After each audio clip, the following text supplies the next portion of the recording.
Hi there, I'm Jasper Dito Mulak of BPED 2B, and I'm here to present to you the concept of throwing. Throwing is a basic movement skill in physical education where a person uses their arm, or optionally their whole body, to send an object like a ball away from them, or toward them. It could also be toward a certain target, or a certain distance. It involves coordination, balance, and proper body movement to be effective. I will be showing you today the three basic progression of throwing. And the most basic form of throwing is that the basic arm throw or the no step throw. Here I will be using this car as a concept or an object because I don't have a ball. This is the basic arm throw. There's no step, there's no bodily movement except my arm, my dominant hand, which is my right arm. This is only the basic arm throw. Next is, the second progression is that they step and throw. In this progression, we will add a step using the opposite foot. Because I will be using my right arm, I will be using my left foot to step.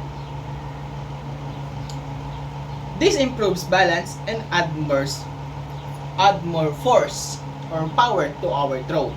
Just like this. Yes. Because I will be using my right dominant hand, I will be using my opposite left foot to gain a momentum or to add more force to my throw. Just like that.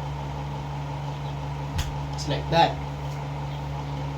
This type throwing is used to add more force or power for us to throw or send away this object away from us. This is only the mid-level of throwing. And the most complicated or probably the hardest part of throwing is that the full body throw.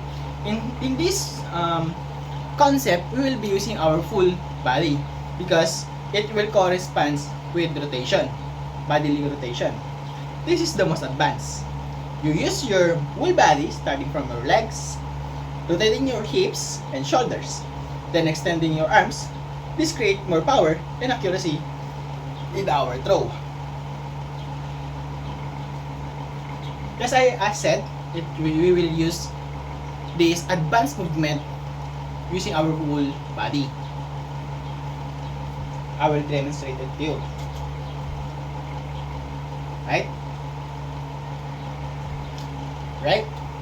As you can see, just as I did, I lift my non-dominant foot in the air and then twisted my body facing towards you. But my lower body is facing towards my right side. With this movement, I will be able to maximize the force and the power and of course the accuracy of my throw to gain more distance, to gain more accuracy, and to gain more power. I'll show it to you again.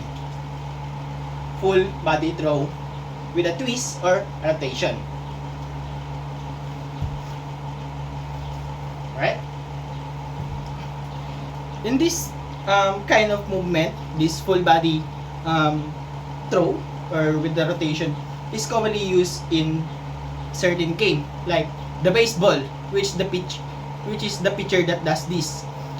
This type of movement is commonly used by pitchers in baseball because they need to exert their maximal power or force to send the ball towards the catcher for it to not be able to get hit by the batter. Yes. This is the basic throw. This is the mid-level throw, which is it corresponds the step throw. And this is the advanced movement of throwing.